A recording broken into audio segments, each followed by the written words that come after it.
मराठा उत्थान, मराठी स्वराज, मराठी गौरव, इस सब की गाथा वस्तुतः शिवाजी से प्रारंभ होती है। शिवाजी ने संघर्ष किया, बाल्यावस्था से ही संघर्ष किया,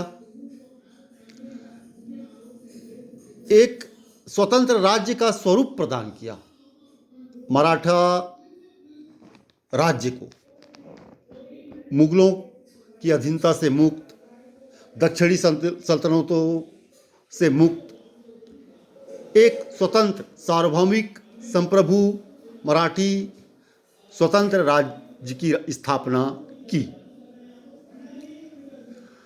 उनका योगदान अतुलनीय है। उसके बाद फिर उनके सुपुत्र संभाजी ने इस कार्य को आगे बढ़ाया। उन्होंने भी मराठी स्वराज की स्थापना हेतु सतत और निरंतर प्रयास जारी रखा, मुगलों से संघर्ष किया और इसी संघर्ष के परिणाम स्वरूप वे मुगलों के द्वारा गिरफ्तार किए गए और वीरगति को प्राप्त हुई। उसके बाद फिर मराठा स्वतंत्रता संग्राम का, मराठा उत्थान का एक और चरण प्रारंभ होता है, जिसे छत्रपति शिवाजी के द्वितीय सुपुत्र राजाराम और उनकी पत्नी ताराबाई एवं राजसबाई ने आगे बढ़ाया और मराठे के नेतृत्व में एकजुट होकर निरंतर अपनी स्वतंत्रता के लिए, मराठा स्वराज के लिए प्रयासरत रहे।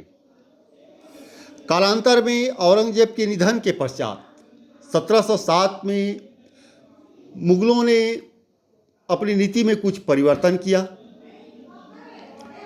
कुछ चतुराई बरती और शाहू जो संभाजी के सुपुत्र थे उन्हें कैद से मुक्त कर दिया। जब संभाजी को गिरफ्तार किया गया था तब उनके पुत्र साहू जी को भी गिरफ्तार कर लिया गया था और शाहू को मुक्त कर दिया गया। इसके बाद फिर एक नया काल प्रारंभ होता है मराठा उत्थान, मराठा इतिहास में।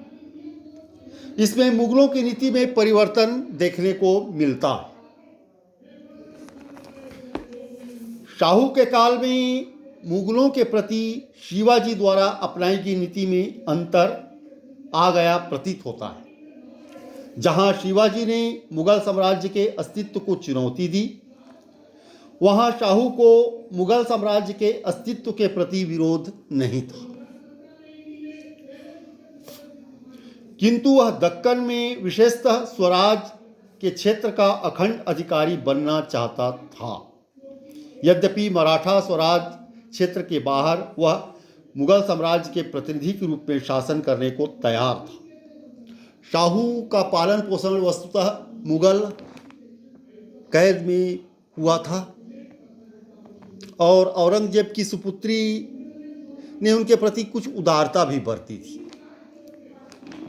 इस कारण शाहू कुछ मुगलों के प्रति नरम भी थी और हो सकता है उनकी राजनीतिक चालाकी भी रही हो। इसी प्रकार मराठों के चौथ व सरदेशमुखी के अधिकार को छोड़ने के लिए वह तैयार बिल्कुल नहीं थी।